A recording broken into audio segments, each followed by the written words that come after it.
கர்த்தருக்குள் பிரியமானவர்களே, ஜூன் 11 இன்றைய பனித்துளிகளின் தலைப்பானது உங்கள் வேலியை நகர்த்தவும். வசனம் ஏசாயா 43வது அதிகாரம் 19வது வசனம். நான் வனாந்தரத்திலே வழியையும் அவாந்தர வெளியிலே ஆறுகளையும் உண்டாக்குவேன். அந்த கிராம பாதிரியரால் தூங்க முடியவில்லை. 2ஆம் உலகப் போரின் போது அவர் அமெரிக்க இராணுவத்தினரின் ஒரு சிறிய குழுவிடம் இறந்து போன வீரர்களை தங்களுடைய ஆலயத்திற்கு அருகாமையில் வேலியிடப்பட்ட கல்லறையில் புதைக்க முடியாது என்று கூறியிருந்தார். ஆலயத்தின் உறுப்பினர்களுக்கு மட்டுமே அங்கு புதைக்க அனுமதி வழங்கப்பட்டிருந்தது. அதனால் இராணுவத்தினர் இறந்து போன தங்கள் நண்பர்களை வேலிக்கு வெளியே புதைத்தனர்.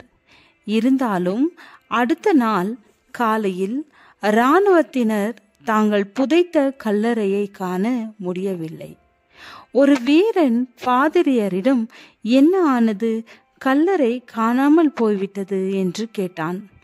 ஓ, அது இன்னும் அங்கேதான் இருக்கிறது என்று பாதிரியார் கூறினார். இராணுவ வீரனுக்கு குழப்பமாக இருந்தது.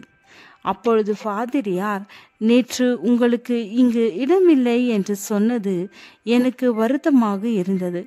அதனால் இரவு எழுந்து வேலியை நகர்த்தி விட்டேன் என்று விளக்கம் அளித்தார். நம்முடைய வாழ்க்கையில் நாம் சந்திக்கும் சவால்களுக்கு தேவன் புதிய கண்ணோட்டத்தை கொடுக்க முடியும். நாம் அதை தேடினால் ஒடுக்கப்பட்ட இஸ்ரவேல் மக்களுக்கு ஏசாயா தீர்க்கதரிசி கொடுத்த செய்தி இதுதான். அவர்கள் செங்கடலை கடந்ததை ஆவலோடு திரும்பி பார்ப்பதற்கு பதிலாக தேவன் செய்யும் புதிய அற்புதங்களுக்கு காட்டும் புதிய வழிகளுக்கும் தங்கள் பார்வையை திருப்ப வேண்டியிருந்தது. முன்னினைவுகளை நினைக்க வேண்டாம். இதோ நான் புதிய காரியத்தை செய்கிறேன், இப்பொழுதே அதை தோன்றும். நீங்கள் அதை அறியீர்களா? நான் வனாந்தரத்திலே வழியையும் அவாந்தர வெளியிலே ஆறுகளையும் உண்டாக்குவேன் என்று சொல்லி தேவன் அவர்களை உற்சாகப்படுத்தினார்.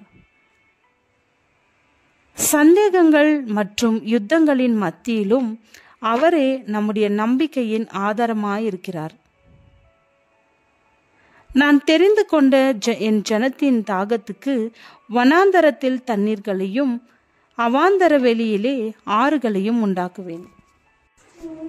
தேவன் நம்முடைய வாழ்க்கையில் வைத்திருக்கும் புதிய திசைகளை பார்க்க முடியும். புதிய கண்களுடன் அவருடைய புதிய வழிகளை பார்ப்போம்.